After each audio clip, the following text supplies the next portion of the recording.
여러분 안녕하십니까. 경제현장 오늘 고광철입니다. 오늘의 주요 뉴스 전해드리겠습니다.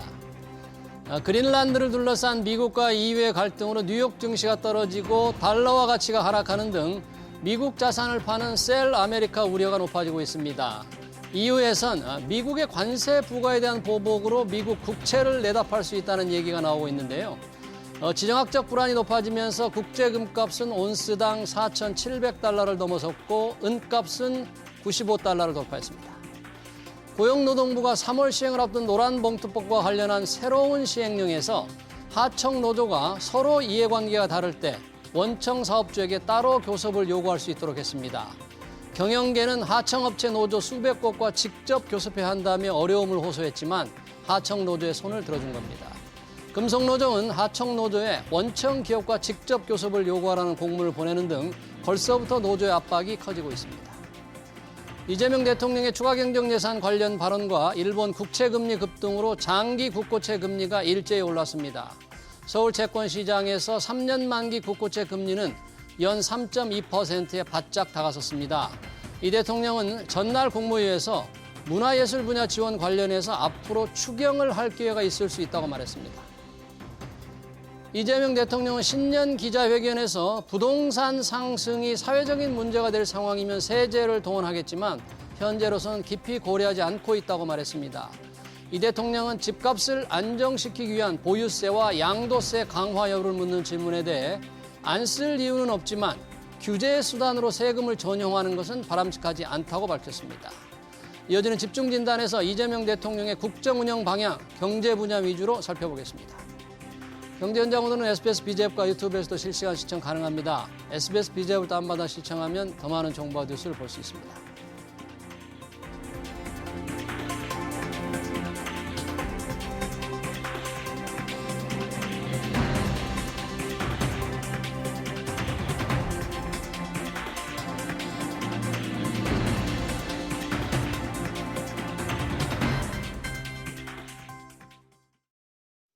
네, 이재명 대통령 신년 국정 구상을 밝혔습니다. 요동치는 원달러 환율, 잡히지 않는 서울 집값, 불안한 통상 이슈, 코스피 5천 등에 관심이 쏠렸는데요. 원달러 환율은 특별한 대책이 없지만 한두 달 후면 1,400원 전후로 떨어질 것이라는 당국의 전망을 소개했고, 부동산 문제에 대해서는 최대 관심사인 세제 강화와 관련해서 신중한 입장을 밝혔죠. 경제 밝은 정치인 두 분과 얘기 나눠보겠습니다. 한성대 특임교수인 김형주 전 민주당 의원, 대우증권 팀장을 지낸 이창근 국민의힘 하나물 당협위원장 나오셨습니다. 어서 오십시오. 안녕하세요. 반갑습니다. 자, 오늘 신년 국정구상을 밝히는 대통령의 기자회견 2시간 가까이 진행이 됐습니다. 민생, 경제, 외교, 안보, 국방, 그리고 사회, 문화 세 분야로서 나눠서 진행되는데 먼저 두 분의 전반적인 평가, 총평을 좀 듣고 싶네요. 김영주 의원님 어떻게 보셨습니까? 여러 가지 대전환의 시대, 네. 또 여러 가지 위기가 네. 중복적으로 오고 있는 부분. 단지 우리나라만의 문제는 아닙니다만은 국민들이 굉장히 경제적인 어려움과 위기 속에서 불안할 것이다. 이렇게 보는데 오늘 대통령이 아주 긴 시간 동안에 기자들과 간담회를 통해서 상당 부분 앞으로의 정부가 어느 방향으로 갈 것인가 하는 부분에 대해서 성장을 기조로 하는 어떤 본인의 어떤 아주 자신감 넘치면서도 해박한 그런 국정에 대한 자기의 견해를 밝힘으로써 국민 여러분께서 상당 부분 그 불안감을 해소할 수 있는 좋은 기회가 되지 않았겠냐 그렇게 생각이 들고요. 네. 또 지방선거를 앞두고 있어서 그런지 어떤 지방 주도의 자치 분권의 문제 그리고 세대와 청년들의 어떤 그 DJ 김대중 대통령 이후에 벤처 정신을 이어가는 스타트업과 어떤 그 벤처 중심의 모두의 성장 그리고 왜 안보라고 하는 것 그리고 또 북한과의 관계가 좋아지는 것이 왜 우리 경제에 도움이 되는지 여러 가지 어떤 방금 말씀이 있었습니다만은 부동산 또 코스피 그런 전반적인 문제에 대하여 국민에게 상당히 안도감을 주는 그런 회견이 아니었나 그렇게 총평하고 싶습니다. 네, 자신감 있는 회견이고 해박한 지식으로 국민에게 좀 안도감을 줬다 이렇게 평가를 해주셨는데 우리 이창근 위원장님도 그렇게 후한 평가를 좀 하셨습니까? 오늘 대통령께서 아주 장시간 본인의 생각을 진솔하게 이렇게 밝혔다는 점에서는 저도 동의를 합니다. 그리고 무엇보다도 대한민국 거시 경제에 있어서 사실 지금 2% 마지노 성장률 자체도 무너진 상황이지 않습니까? 네. 그래서 이대로 가다가는 대한민국 경제가 1% 성장률도 무너진다 이런 위기의식이 있는데 그런 관점에서 대통령께서 대한민국 경제 구조의 대전환, 네. 그래서 구조 대전환을 제시한 거는 방향을 맞아요. 네. 그리고 취업형 경제에서 창업형 경제로 전환해야 되겠다. 그것도 동의를 할 수 있어요. 네. 하지만 결국은 그러한 구조 대전환에 있어서 가장 필요한 것은 개혁 과제거든요. 개혁 과제. 예, 이미 이재명 정부도 6대 개혁 과제를 주장을 했어요. 네. 하지만 그 6대 개혁 과제 중에 가장 중요한 부분이 우리가 늘 모든 정부에서 추진했지만 제대로 되지 않았던 규제 개혁과 노동 개혁이거든요. 사실 노동 개혁 문제만 하더라도 오늘 노동법 시행령 네. 개정안에 있어서 결국 우리가 우려했던 하청업체들이 모든 원청업체와 교섭해야 되는 그러한 상황이 도래했지 않습니까? 네. 하지만 노동 개혁을 하지 않는다면 이재명 대통령이 주장한 취업형 경제에서 창업형 경제로 전환하는 데 있어서 뒷받침이 될 수가 없어요. 네. 그냥 경직된 노동시장에서 어떻게 창업이 자유롭게 이루어지겠어요. 그래서 그러한 디테일한 강론에서 이제 좀 아쉬운 점이 있고요. 그리고 네. 규제 개혁은 역대 모든 정부가 규제 개혁을 주장했지만 사실 제대로 된 적이 없습니다. 그 얘기는 대한민국의 법령 체계가 결국은 파지티브한 그러한 체계로 돼 있기 때문에 네. 구조적 한계는 있지만 그럼에도 불구하고 분명하게 앞으로 대한민국의 법령들이 기업들이 할 수 있는 것 빼고는 모두를 금하는 게 아니라 하지 못하는 것 빼고는 모두를 허용하는 방향으로 네. 네거티브로 전환하겠다는 그런 대선언이 필요한데 네. 그런 부분에서는 조금 아쉽다고 하겠습니다. 그러네요. 우리 성장을 위해서 구조 대전환의 원칙을 밝힌 건 찬성을 하지만 중요한 구제 개혁의 대전환이라는 어떤 방향 전환이 좀 부족하 아쉬웠고 노동 개혁이 지금 제대로 이루어지지 않아서 오히려 좀 경직적으로 되는 게 아닌가. 그게 과연 취업형에서 창업형 경제로 가는데 걸림돌이 되지 않을까 하는 우려를 이창건 위원장이 해주셨는데 지금 대통령이 여러 문제에 대해서 길게 얘기했습니다만 최근의 지지율을 한번 잠깐 보고 넘어가겠습니다. 최근 지지율이 이게 이제 리얼미터가 언론사 조사로 조사한 건데요. 가장 최근 12일부터 16일까지 조사했습니다. 불과 얼마 안 됐는데 53% 절대 수준은 좀 높은데 조금 떨어진 것으로 나옵니다. 예. 어떻게 봐야 되겠죠? 최근에 아마 3, 4% 정도 네, 떨어진 낮아진 것으로 걸로. 그렇게 이제 보고 있습니다. 그것은 아무래도 이제 최근에 그 공수처 관련해 네. 법안 관련해서 당과 정 간의 엇박자라든지 네. 뭐 갈등이 있다 없다 이러한 부분들로서 약간 이 민주당을 떠받드는 핵심 지지층조차도 아까 오늘 기자회견에 대통령께서 직접 그런 말씀을 했습니다. 그래요? 네. 그런 이재명이 배신했다 뭐 이런 정도로 약간의 여당이 좀 분열되는 우왕좌왕하는 여당이 조금 불만을 가지고 있나요? 네, 대통령이? 네 그런 부분에서 새로운 그나마도 어떤 그 원내대표가 좀 그걸 좀 다잡아가는 과정에 있습니다만은 예. 조금 그런 강성 지지층과 대통령의 입장 네. 오늘 그걸 오히려 잘 소상하게 대통령이 잘 말씀해 주셨다. 정당과 대통령은 다르다라고 네. 하는 부분을 국민 입장에서 봤을 때 예를 들면 검찰의 보안 수사권 관련해서 본인은 반대하지만 막상 필요한 시점에 예외 규정은 둘 필요가 있다. 그것까지도 못하게 한다는 과다라고 하는 것을 마치 대통령실은 보안 수사권을 주장한다고 얘기함으로써 왜곡시킨다. 이런 얘기를 함으로써 예. 조금 그동안에 구멍이 나 있는 부분에 대한 해명을 좀 하셨어요, 오늘. 예. 그래서 그런 부분 또 다른 한편으로는 어쨌든 위기감에 있는 보수층이 결집하고 있는 것도 네. 상대적으로 이렇게 이 대통령의 국정 수행 평가에서 좀 박하게 가는 계기가 될 수도 있겠다는 생각이 듭니다. 네, 지금 이제 리얼미터 조사로만 보면 53% 조금 떨어진 부분에 대해 설명해 주셨는데 여당의 어떤 여러 가지 실책이라든지 실수라든지 이런 부정적인 일을 보면은 더 떨어질 수도 있을 것 같은데 일각에서는 지금 여당과 대통령이 특히 대통령이 야당 복이 참 많다 이렇게 얘기를 합니다. 국민의힘으로서 이 지지율을 좀 이 상당히 높은 절대 수준은 굉장히 높은 거죠. 야당 덕인가요 이게? 뭐 일정 부분은 동의할 수 있어요. 왜냐하면 리얼미터 조사하고는 또 상반되게 비슷한 시기에 갤럽 조사를 본다면은 사실 국민의힘 지지율이 오르지가 않았어요.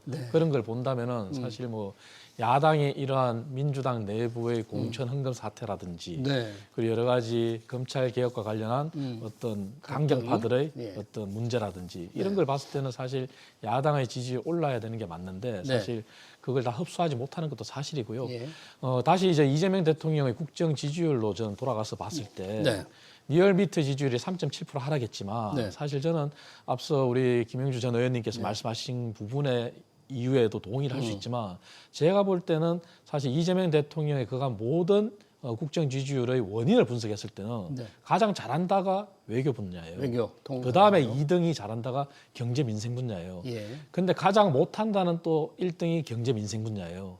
그 얘기는 뭐냐면은 결국은 주가는 예. 지금 현재 고공행진하는데 예. 민생은 한숨이 나온다 이런 얘기들이 있잖아요. 네. 근데 지금 최근에 이해운 장관지명 후보자에 관해서 얼마나 논란이 많습니까? 네. 그리고 국민들의 대다수가 이 5분의 1도 이해운 장관 후보 지명자에 대해서 찬성하지 않잖아요. 네. 그 얘기는 뭐냐면은 도덕적으로도 그리고 모든 논란에도 해명을 제대로 못 하는데 네. 이재명 정부에 기대하는 경제 민생에 있어서 네. 과연 이해운 장관 후보 지명자가 그것을 할 수 있을까 하는 이런 회의감도 든다는 얘기거든요. 예. 그 얘기는 어디서 알 수 있냐면은 중도층에서 1.5%가 빠졌어요. 아, 그래요. 예, 같은 네. 리얼미터 조사에서. 그래서 저는 이해운 장관 후보 지명자의 이 논란도 상당 부분 영향을 미쳤다 이렇게 보고 예. 이 시그널을 보신다면 오늘 이해운 장관 후보 지명자에 관해서도 이재명 대통령께서 네. 결정한 건 아니다 그랬잖아요. 그렇죠. 그리고 네. 문제가 있는 것 같기도 하다 그러셨잖아요. 네. 그래서 저는 대통령의 탕평 인사, 통합 인사 존중해요. 네. 하지만 거기에 이해운 장관 후보 지명자에 우리가 매몰될 필요는 없다고 생각해요. 네. 그래서 좀 더 시야를 넓힌다면 더 훌륭하고 좋은 사람이 저는 있다고 저는 생각합니다. 예. 알겠습니다. 이제 전반적인 오늘 총평과 지지율 얘기를 해봤고요. 오늘 이재명 대통령의 이제 분야별 여러 가지 얘기가 많아서 좀 구체적으로 경제 분야로 좀 들어가 보겠습니다. 가장 사실 첫 번째 질문과 관심이 많은 게 이제 달러 원 환율이에요. 지금 네. 거의 뭐 1,500원 지금 뚫는 게 아닌가, 지금 1,480원대도 뚫는 게 아닌가 걱정이 많아서 이런 질문이 나왔는데 대통령이 좀 차근차근 얘기를 했죠. 이재명 대통령이 환율에 대한 뭐 혹시 대책 같은 걸 좀 얘기했습니까? 실질적으로 보면 좀 억울한 부분, 그러니까 엔화와 연동돼 있다라고 하는 부분이라든지 엔화 약세 우리 원화. 네. 그런 것고 실질적으로 우리가 모든 대책을 다 강구하고 있다. 그리고 조금 이제 뭐 추상적이긴 하지만은 1,400원대로 내릴 것이다. 그 얘기 때문에 사실은 지금 실제 오늘 장중에서 조금 내렸다, 올랐다 이렇게 한 부분도 없잖아 있었습니다. 네. 이제 그러는데 실제적으로 이 문제는 대통령께서 솔직하게 얘기해서 지난 연말에 지금 사실은 달러를 팔아서 환율을 방어한 부분도 솔직하게 있거든요. 외환보유액을 그렇죠. 달러를 팔아서. 그런 부분이 리스크가 된 것도 사실입니다. 네. 그리고 그것은 우리나라만의 부분도 아니다라고 하는 거고 네. 또 대통령께서 오늘 뉴노멀이란 말을 했어요. 그러니까 미국 달러도 약세인데 실제적으로 우리나라 원화도 약세인 부분 예. 이제 그런 부분에 대해서 구조적인 전 세계적인 흐름도 있지만 어쨌든 이게 잡힐 때까지 모든 수단과 방법을 강구하겠다. 이렇게 말씀을 주신 것 같습니다. 네, 그러네요. 이창근 위원장님은 지금 사실 환율에 대해서 정부가 너무 호들갑을 떨면 오히려 시장에 불안감을 줄 텐데 제가 보기에는 내용보다는 환율에 대해서 조금 차분하게 얘기했다. 그렇게 조급해하고 안달하지 않는 모습은 좀 보여준 것 같은데 어떻게 보셨어요? 물론 이제 대통령께서 하시는 말씀에도 한계가 있을 수밖에 없어요. 네. 왜냐하면은 환율 변동의 변천사를 세계 경제사적 흐름에서 봤을 때 예. 지난 1970년 이후로 변동 환율 제도가 도입됐다고 하지만 사실 완전 변동 환율 제도를 채택하는 나라는 없어요. 모든 나라가 관리형 변동 환율 제도예요. 그 얘기는 어느 정도 시장에 개입할 수밖에 없다는 얘기입니다. 그래서 대통령의 말씀에도 참 고민과 네. 그런 한계를 저는 인정하고 거기에 대해서 충분히 공감을 해요. 다만 중요한 것은 이거 같아요. 네. 이 환율 변동에 결국 기업들이 환리스크를 따는 것은 결국 수출 기업들, 네. 무역을 하는 기업들이거든요. 예. 근데 대기업은 사실 큰 문제가 없어요. 결국은 중소기업들이 문제거든요. 네. 예전에도 우리가 그러한 사태를 겪었지 않습니까? 한 20여 년 전에. 예. 그러한 상황을 본다면 지금 정부가 환율을 방어하기 위해서 아무리 관리 변동 환율 제도라 하더라도 100% 방어할 수는 없어요. 그렇죠. 결국은 네. 외환시장도 수요 공급에 올리거든요. 예. 그렇다면은 저는 정부의 한계를 대통령께서 말씀하신 것을 시장도 인정하기 때문에 네. 저도 야당 인사지만 인정하잖아요. 그렇다면 네. 오히려 환리스크에 대비가 안 되는 그런 중소기업의 관리에 좀 더 신경을 써주시고 예. 그리고 정부가 또 대책을 발표했잖아요. 서학 개미들을 유턴하기 위한 그런 금융 상품 내놨잖아요. 네. 그래서 결국은 시장에서 환율 시장에서 환의 공급이 돼야 되는데 네. 지금은 수출은 올라가지만 수출한 기업들이 달러를 시장에 안 푸는 것도 문제인 거고. 네. 그리고 또 대기업들이 대미 투자를 위해서 또 달러를 네. 안 푸는 것도 문제인 거고. 예. 그래서 정부가 고육지책 끝에 내놓은 이러한 금융 상품. 그래서 개인들의 어떤 사업 진출보다는 대한민국 정시로 유턴해서 그러한 제도도 활용해서 시장에 공급이 돼야 되거든요. 그래서 이러한 모든 걸 종합했을 때 정부가 모든 것을 다 하려고 하지 말고 할 수 있는 부분만 해라. 네. 그리고 시장의 수요 공급 원리에 따라서 우리 국민들도 이해할 부분은 이해를 해야 돼요. 네.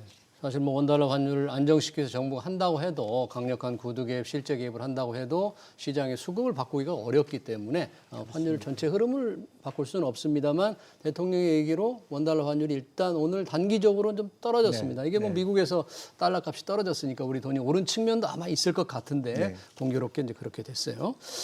대통령 오늘 기자회견에서 기분이 좀 좋았을 수 있어요. 코스피 5천 얘기가 또 질문도 나왔고 실제 뭐 5천을 향해서 오늘은 조금 횡보를 하고 있습니다만 이런 부분들에 대해서는 무슨 평가랄까 이런 표현 좀 있었습니까? 네. 이제 뭐 왜 오를 수밖에 없는가라고 하는 구조적인 문제, 코리아 디스카운트에 대한 문제, 그러니까 안보 불안, 정치 불안, 또 경영에 대한 지배 구조 문제 여러 가지 어떤 측면들을 짚으면서 정치가 윤석열 정부에서 이재명 정부를 온 것만 해도 4천은 간다. 본인이 이제 후보 시절에 말한 것이 그대로 맞았다. 그건 정치적 리스크의 축소인 것이죠. 이제 그런 뿐만 아니라 실제로 우리나라 기업이 그런 어떤 안보 불안이라는 이유로 저평가돼 있었기 때문에 제대로 된 평가를 받기 위한 방치, 제도를 보완하면 충분히 더 많은 평가를 받을 수 있다라고 하는 측면. 그래서 다시 한편 평가 구조를 만들고 기업도 지배 구조 문제에 있어서 좀 더 투명하게 하고 또 정부도 정부 나름대로 역할을 한다 그러면 5천 안 갈 수 없다. 이런 자신감을 표현했고 또 그런 의미에서 왜 안보 문제에 있어서도 이게 뭐 북한하고 각을 세운다는 것이 왜 문제가 될 수 있는지에 대해서도 좀 연동해서 설명했다 그렇게 보여집니다. 이창원 위원장 이번 증시와 환율도 연계돼서 질문이었는데 퇴직연금의 기금화 문제가 나왔잖아요. 그래서 퇴직연금으로 이게 뭐 원달러 환율을 방어하기 위해서 기금을 하느냐 이런 이제 질문이었던 것 같은데 이 부분에 대해서는 좀 정확한 진단, 소위 퇴직연금을 그렇게 할 수는 없는 것이고 또 국민들이 싫어하면 못 만드는 것이고 수익률이 너무 낮다는 점은 우리가 좀 문제다. 이런 지적을 했는데 이게 앞으로 어떤 변화가 있을까요? 퇴직연금은 우리가 이제 왜 도입이 됐는지 그 역사를 살펴야 되는데요. 과거 이 퇴직연금이 도입되기 전에는 사실은 기업이 모든 퇴직금을 관리하면서 근로자들이 퇴직할 때 나의 하나의 목돈 마련의 수단으로서 내가 퇴직을 했을 때 내가 얼마만큼 받을 수 있다는 이런 확정적인 그러한 금액이었잖아요. 그런데 제도가 이제 퇴직연금이라는 제도가 도입되고 나서는 그 다음부터는 사실은 근로자들의 자율권, 선택권, 자산 운영에 대한 자율권을 줬단 말이에요. 그것은 결국 금융시장이 선진화되면서 같이 도입될 수밖에 없는 그러한 환경이었거든요. 그런데 이것을 다시 기금화로 돌린다. 그럼 그건 다시 경직적인 방향으로 돌아가는 거거든요. 그래서 그거는 제 생각으로는 정말 조심해야 될 그런 수단이고 신중해야 되고요. 개인들의 자유를 준 것은 그만큼 금융시장이 다양화되고 선진화되고 그러한 관점에서 금융 선진 기법들을 다양하게 활용하라는 차원이기 때문에 그런데 실제 수익률이 1%에 불과하다는 이 관찰, 지적은 조금 우리가 이 퇴직연금 운영하시는 분들이 좀 되새겨 드려야 될 것 같아요. 천차만별이에요. 아, 그래요? 예, 그것도 천차만별입니다. 그렇기 때문에 그것은 또 결국은 우리가 DB형이냐 DC형이냐 이런 개념으로도 크게 나누듯이 운영의 방법의 차이가 있는 거거든요. 그리고 하이리스크를 조금 더 선택하면 수익률이 올라가는 것이고 하이리스크를 선택하지 않으면 수익률이 낮아지는 거거든요. 그래서 그 수익률에 매몰돼서 퇴직연금의 도입의 원천적인 그러한 동기를 져야 한다. 그것은 제가 말씀드린 것처럼 다시 경직화한다는 것은 시장에 맞지 않아요. 그래서 제 생각으로는 어쨌든 논의하는 거는 정부가 하겠다면 논의될 수 있겠지만 당초에 도입된 동기를 살펴달라. 그런 말씀 드리고 싶습니다. 신중해야 된다. 퇴직연금의 기금화 문제는 신중해야 되고 수익률은 어떻게 하느냐. 퇴직연금을 갖고 있는 사람들이 어떻게 운영하느냐에 따라서 정말 천차만별일 수도 있다는데 일단 대통령이 정부 생각은 너무 퇴직연금 수익률이 낮은 게 아닌가, 물가 상승률도 못 따라가고 은행 예금보다도 낮은 게 아닌가, 이런 문제는 뭔가 가지고 있는 사람들이 좀 새롭게 이런 인식을 해서 자산운용 수익률을 높여야 될 필요가 있다, 이런 지적으로 받아들여집니다. 또 하나 이슈가 이제 뭐 가장 골치 아픈 이슈입니다. 지금 부동산 시장. 부동산 시장에 대해서도 아주 상세히 얘기를 했는데 특히 최근 부동산 시장이 계속 오르는 것과 관련해서 가장 주목을 끌었던 게 세금을 어떻게 할 거냐입니다. 네. 지금 양도세나 보유세를 좀 더 강화해야 될 거라는 얘기들이 좀 나오고 뭐 청와대에서도 그런 생각을 하고 있는 게 아닌가 하는데 이 부분에 대한 대통령이 조금 상세한 입장을 좀 밝혔죠. 그렇습니다. 지금 당장은 세금을 꺼낼 때가 아니다 이렇게 얘기를 했어요. 예. 그동안에 주로 보면은 부동산 전문가들이나 네. 또 유튜브 하는 분들이 분명히 이재명 대통령은 세금으로 때려잡을 것이다. 그런 얘기를 뭐 네. 봐라. 네. 이렇게까지 했는데 그런 데 대해서 정반대 얘기를 했기 때문에 상당히 국민들이 안도감을 네. 미쳤고 또 수도권에 계신 분들도 상당히 많은 안도감을 가지실 것이라고 봅니다. 네. 최근에 어쨌든 뭐 정확하게 답은 공급 물량 아니겠습니까? 네. 수도권의 공급 물량이기 때문에 지금 국토부에서도 여러 가지 인허가를 간소화하거나 신속화하거나 또 공급량을 높이겠다, 공급 분량을 확대하겠다. 그래서 서울, 경기, 뭐 또 제2기, 제3기 신도시 부분에 대해서도 계획을 내고 있습니다. 그래서 정확하게 그것은 솔직하게 얘기하면 문재인 정부의 악순환의 고리에 빠져들지 않겠다라는 의지의 표현이죠. 네. 그래서 지나치게 뭐 그거는 맞습니다. 어느 나라도 지나치면 정부가 규제라고 하는 걸 하게 돼 있습니다. 그러나 네. 지금 바로 규제로 하다면 규제에 또 다른 규제 네. 이렇게 가는 것은 앞선 문재인 정부의 잘못된 네. 그런 길을 따라가는 꼴이라서 아마 정확하게 시장에 맡기고 공급 물량 중심으로 네. 가겠다는 의지를 표명했다 그렇게 보여집니다. 네, 일단 뭐 현재로서 세금을 통해서 부동산을 잡겠다는 것은 깊이 고려하지 않고 있다 그러는데 그럼에도 불구하고 뭐 50억 보유세 이야기도 있다. 그러니까 50억이면 보유세를 훨씬 더 물려야 된다는 그런 얘기들도 있고 세금은 상당히 유효한 수단이기 때문에 안 쓸 이유가 또 없지 않느냐 이런 것도 있는데 이게 6.3 지방선거를 앞두었기 때문에 이런 입장인지 정부의 생각이 상당히 이 시청자들도 궁금해할 것 같습니다. 저는 뭐 상대 당이지만 이재명 대통령이 대통령 후보 시절부터 네. 부동산 시장을 세금으로 잡겠다는 그런 생각을 안 한다. 그게 저는 박수를 보냈어요. 네. 왜냐하면은 세금이라는 거는 결국은 올렸을 때 정가가 되지 않습니까? 예. 결국 그 정가가 됐을 때 피해 보는 거는 결국은 세입자들이거든요. 그것을 이미 문재인 정부 시절에 노무현 정부 시절에 다 겪었지 않습니까? 예. 그리고 부동산 시장은 수요 공급의 원리가 또 통하지 않는 것이 부동산 시장이에요. 예. 그래서 저는 이재명 대통령께서 말씀하신 세금은 최후의 수단이다 네. 하는 게 동의라고 중요한 것은 이겁니다. 오늘 말씀하신 것도 저도 부동산 부분에 대해서는 참 유심히 들었는데 예. 공급 얘기 좋아요. 네. 하지만 그 공급 얘기가 정부가 하고 싶다고 해서 할 수 있는 것도 아니잖아요. 예. 한계가 있잖아요. 그렇다면 공급을 쉽게 할 수 있는 곳에 공급을 해야 되는 거거든요. 네. 그럼 다시 공간을 좁혀서 결국 수도권 중에서도 서울에서의 공급 부족이 문제잖아요. 그렇죠. 그렇다면 결국은 재건축 재개발이거든요.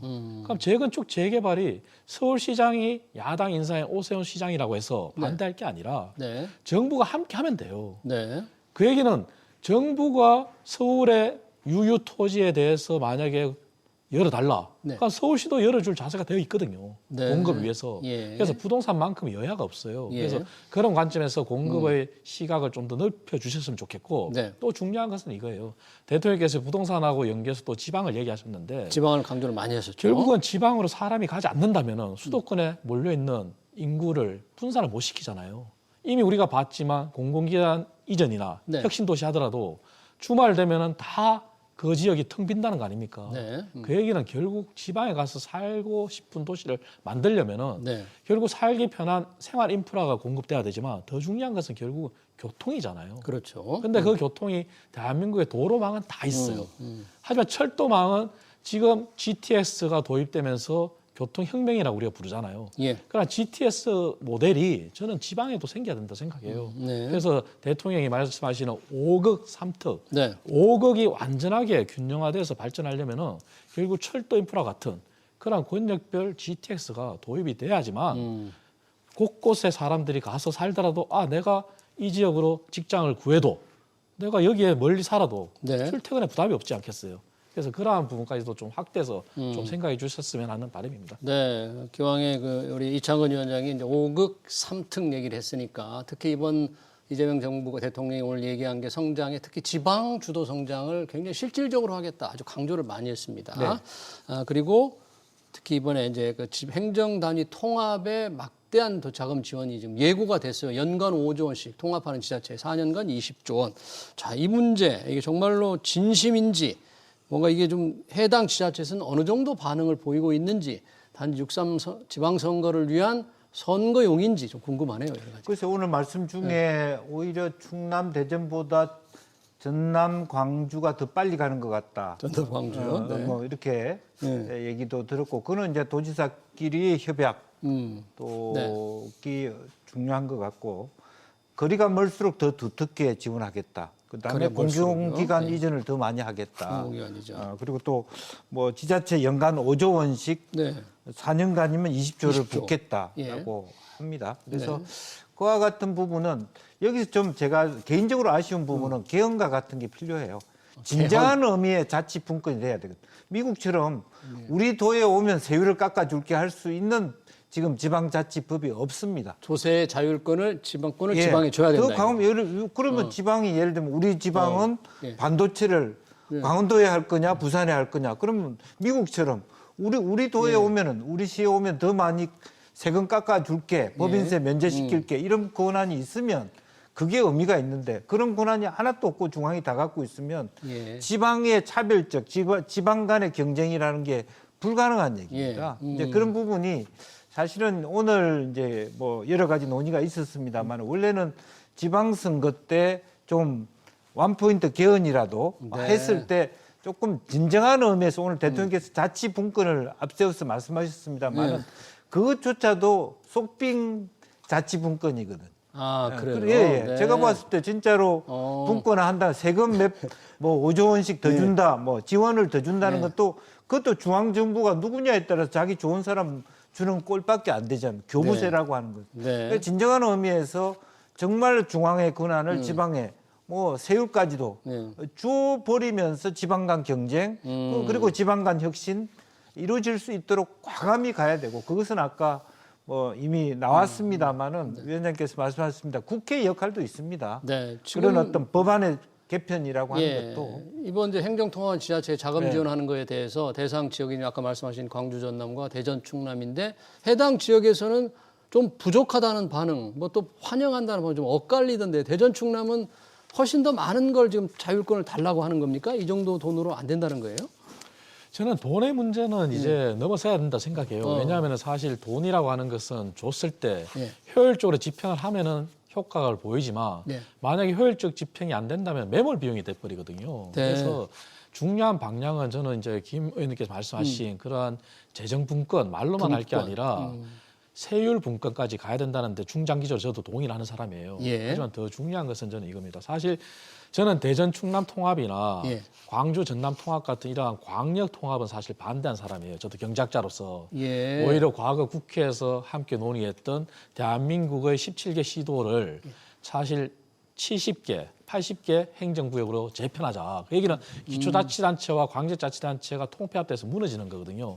그렇게 했을 때 오히려 지역 균형 발전이 더 될 수 있다는 그런 생각을 가지고 있는 사람인데 그 얘기는 길어지니까 차지하더라도 결국 정부가 이왕 광역 경제권이 아니라 광역으로 통합을 한다면은 아까 말씀드린 교통망에 대한 촘촘한 것도 있어야 되지만 교통망 더 중요하게 생각해야 될 것은 결국 지역 내 격차예요.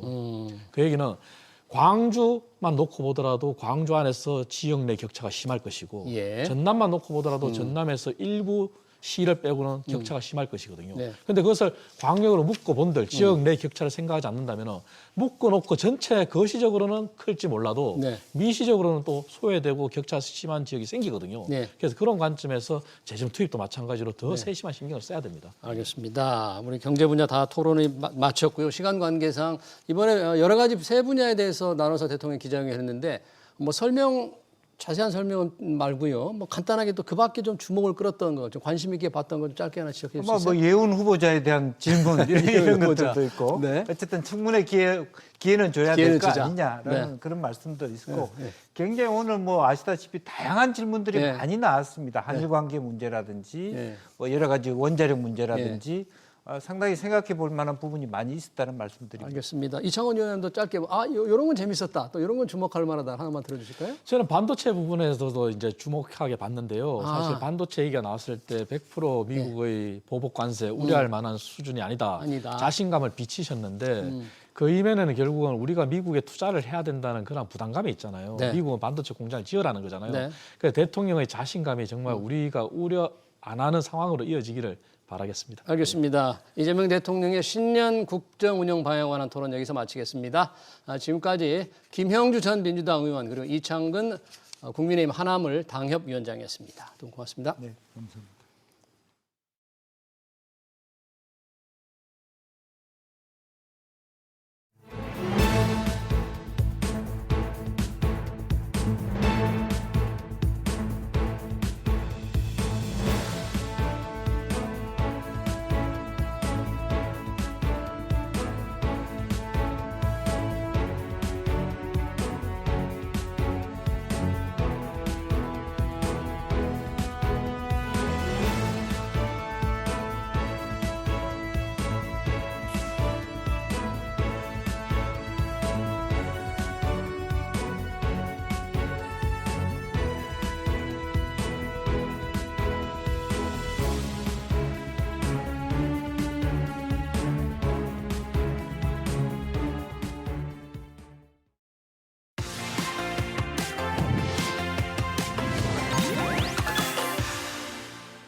네, 작년 이맘때 코스피가 2,400대였습니다. 지금 4,800대 중반을 왔다 갔다 하고 있으니까 1년간 딱 2배가 오른 셈이죠. 코스피를 여기까지 끌고 올라온 건 반도체의 힘인데요. 아직도 상승 여력이 충분하다는 시장 반응에 따라 우리나라도 단일 종목에 2배로 베팅할 수 있는 레버리지 ETF가 필요하다는 주장이 나옵니다. 정부도 검토하는 것으로 알려졌는데요. 최창규 미래에셋 자산운용 ETF 리서치 본부장 모시고 고위험 고배율 ETF 얘기 한번 들어보겠습니다. 본부장 어서 오세요. 예, 안녕하세요. 예. 지금 우리나라는 ETF 중에서 개별 종목에 2배로 베팅하는 ETF는 없습니다. 없잖아요. 네, 그렇습니다. 그렇죠? 근데 네. 이걸 지금 허용해야 된다 뭐 이런 주장이 나오고 있는데 우리는 지금 ETF 이런 고위험 고배율 베팅을 어떻게 규제하고 있죠? 두 가지로 예.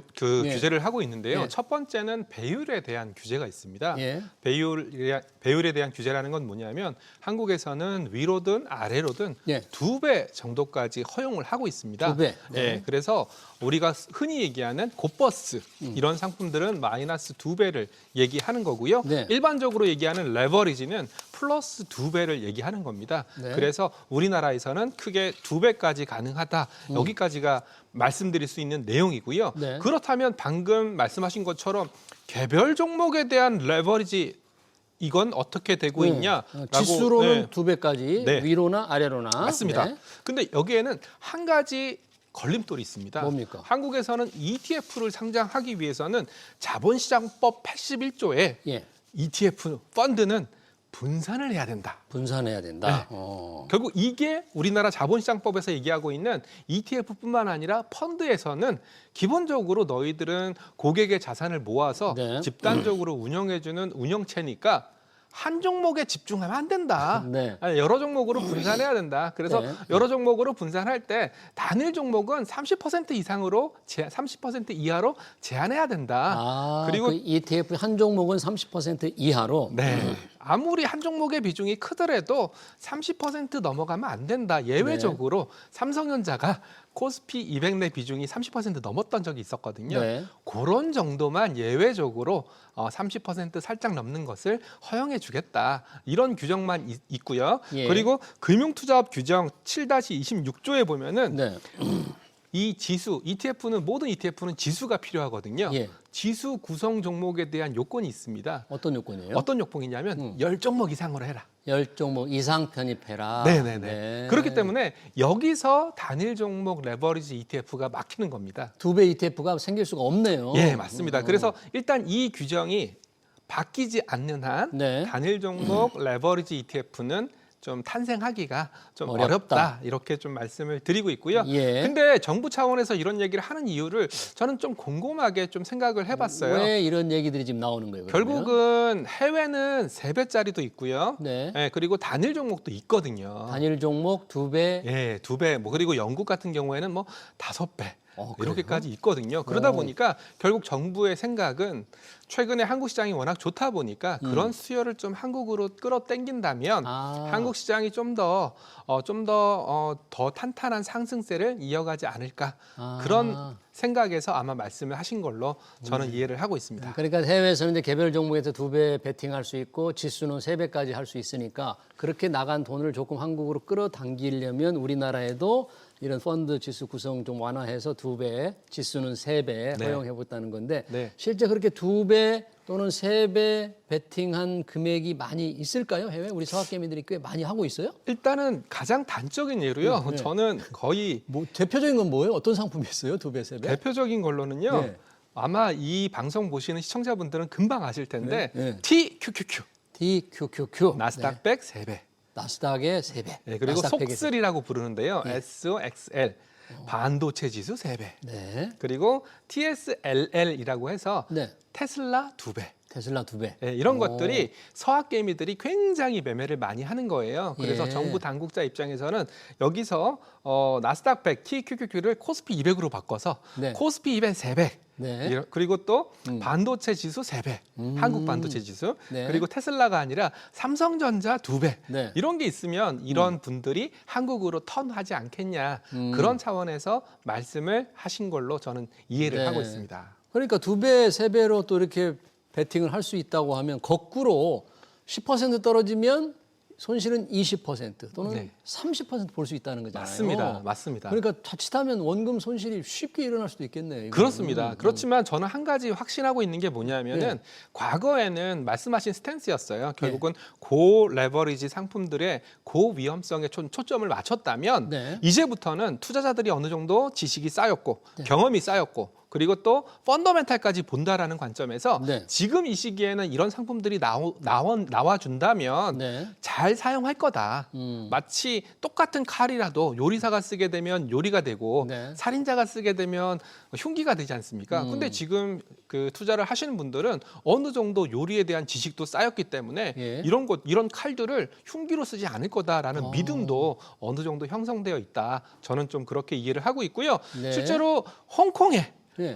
삼성전자 2배 홍콩에 ETF, 예. 홍콩 증권거래소에 예, 네. 삼성전자 2배, 예. 하이닉스 2배 ETF가 상장이 되어 있습니다. 예. 실제로 그 ETF가 뭐 당연히 수익률도 좋겠지만은 한국에 계시는 홍학개미라고 또 부르더라고요.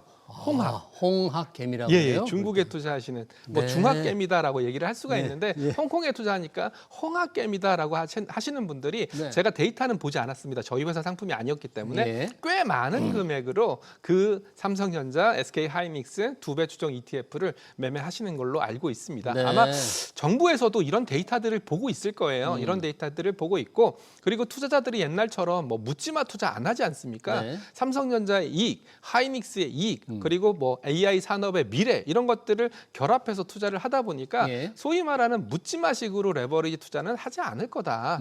그렇게 생각을 하시는 것 같습니다. 그러니까 우리 투자자들의 뭐라 그럴까요? 좀 성숙한 투자 패턴을 감안할 때 그동안 규제형 걸 좀 풀어서 2배, 3배로 이렇게 베팅할 수 있는 걸 상품을 놓아도 무작정 투자하지 않고 나름대로 판단해서 할 거다. 그러니까 네. 이 투자자들 좀 믿고 규제를 완화하자. 자산운용사들이 지금 그걸 바라고 있는 건가요? 결국은 금융시장에 있어서 가장 핵심은 다양성이라고 생각합니다. 다양성. 어찌 되었건 이런 레버리지에 대한 수요는 없을 수가 없거든요. 네.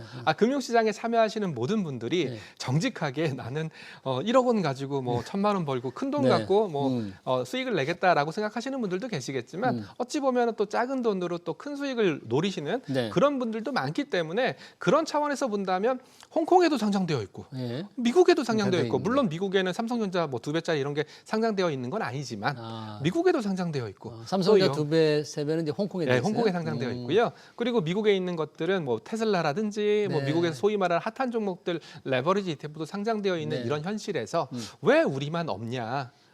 우리도 있으면 충분히 잘 활용할 텐데라는 그런 니즈가 좀 맞물린 결과다라고 생각하고 그러면 있습니다. 정부도 이걸 조금 긍정적으로 검토한다 뭐 그런 얘기들을 좀 하고 있습니까? 아니면 정확한 공식적인 입장 뭐예요, 정부는?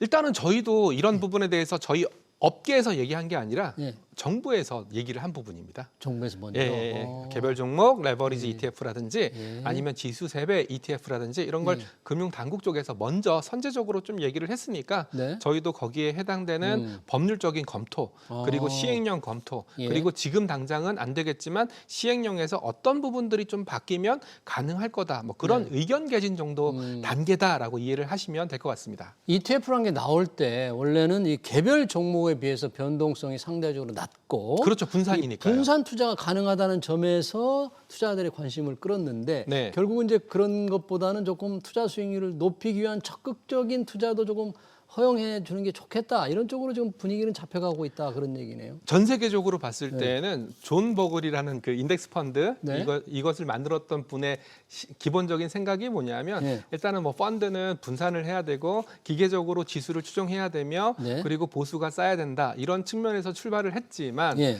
세상이 바뀌다 보니까 네. 결국은 ETF가 하나의 접시 그릇과 같은 역할을 하는 거예요. 예. 소위 저희는 뭐라고 뭐 얘기하냐면 비클이라고 얘기하는데 아. 여기다가 야 하나만 담아도 되잖아. 예. 2개만 담아도 되잖아. 또는 3개만 담아도 되잖아. 아니면 다양한 음식을 담아서 아름답게 그걸 포용해낼 수 있는 그런 그릇과 같은 역할을 하는 게 ETF 아니겠어라는 네. 움직임들이 나타났고 네. 그래서 저도 깜짝 놀랐었어요. 미국에서 단일 종목 레버리지 ETF가 나오는 걸 보고 이게 ETF가 맞을까? 그러니까 ETF 성격하고 좀 안 어울리잖아요. 네, 그러니까 결국 ETF는 하나의 수단, 투자를 할 수 있는 비클 역할을 하는 거고 네. 그리고 뭐 테슬라를 2배 투자하고 싶다든지 그런 분들한테 목적성에 맞게끔 제공해주는 그런 역할로 세상이 바뀌고 있고 네. 그런 트렌드에서 한국도 뭐 좀 말씀을 하신 게 아닐까 네. 그렇게 생각을 하고 있지만 몇 번 말씀드리지만 아직까지 네. 자본시장법 규정이라든지 네. 아니면 금융투자업 규정에 따르면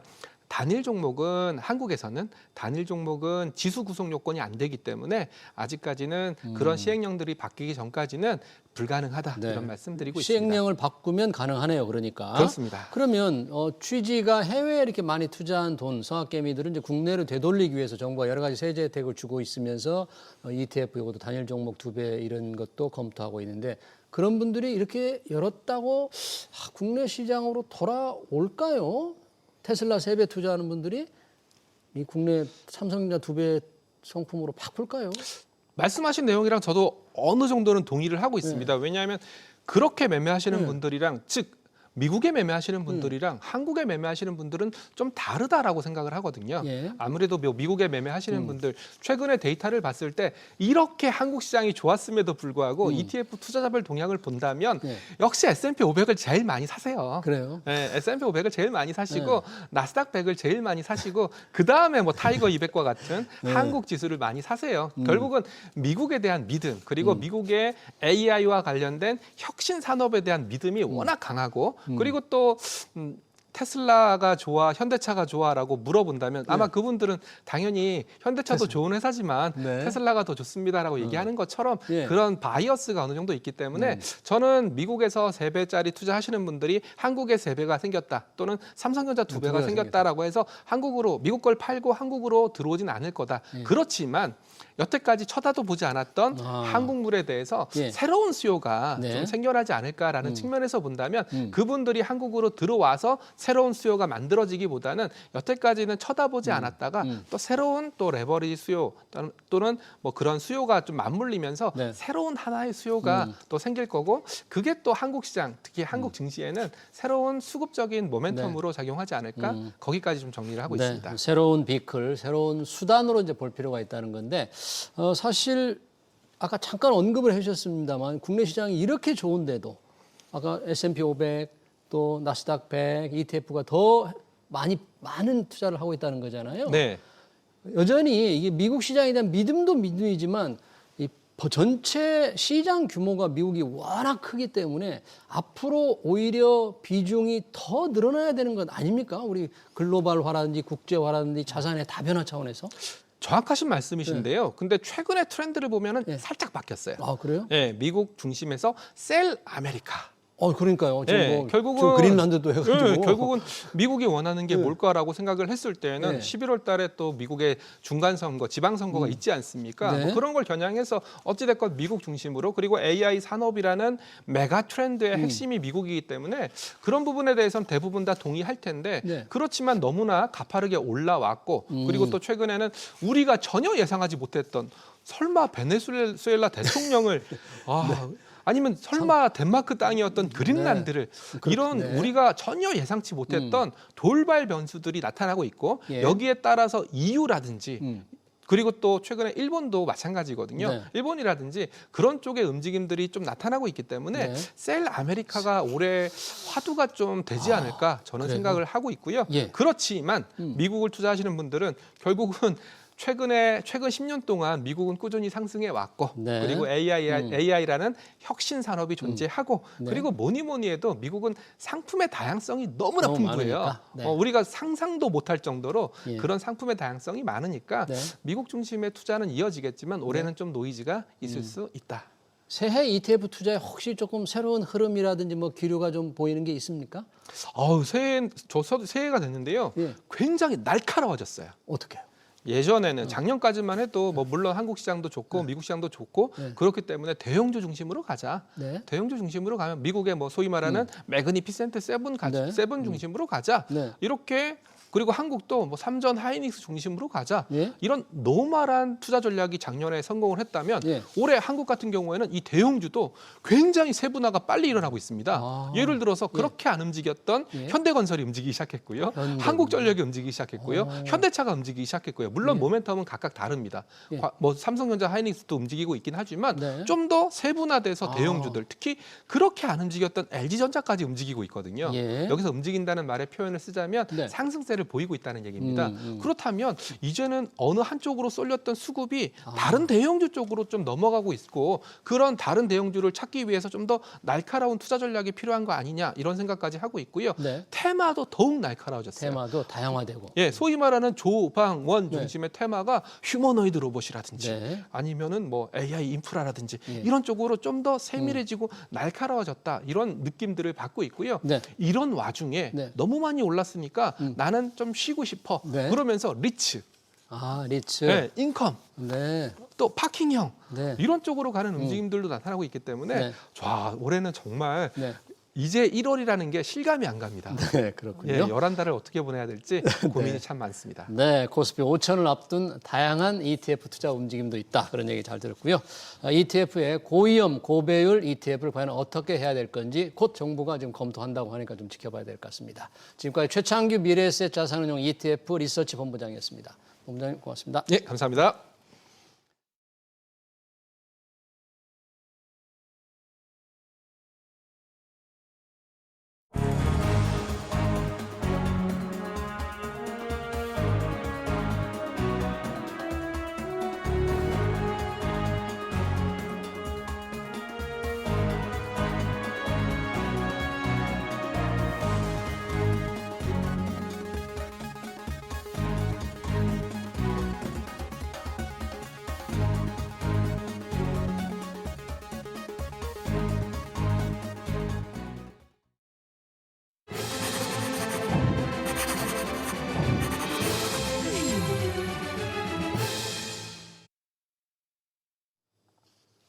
네, 이재명 대통령으로서는 기분 좋은 신년 회견이었습니다. 코스피 5천이라는 꿈의 고지가 취임 1년도 안 돼 현실화될 가능성이 높아졌기 때문인데요. 우리 경제에 대한 해외 기관들의 평가도 비교적 긍정적이죠. 문제는 기술 산업에서 빗겨난 분야는 죽을 수는 K자 양극화가 심해진다는 점, 그리고 노동시장이 고령화 속에 더 경직적으로 굳어진다는 점입니다. 청년층 고용 감소가 심각한 이유도 여기에 있는데요. 경기 부양 못지않게 서둘러 해결해야 합니다. SBS 비즈 경제 현장을 여기서 마치겠습니다. 시청해주신 여러분 고맙습니다.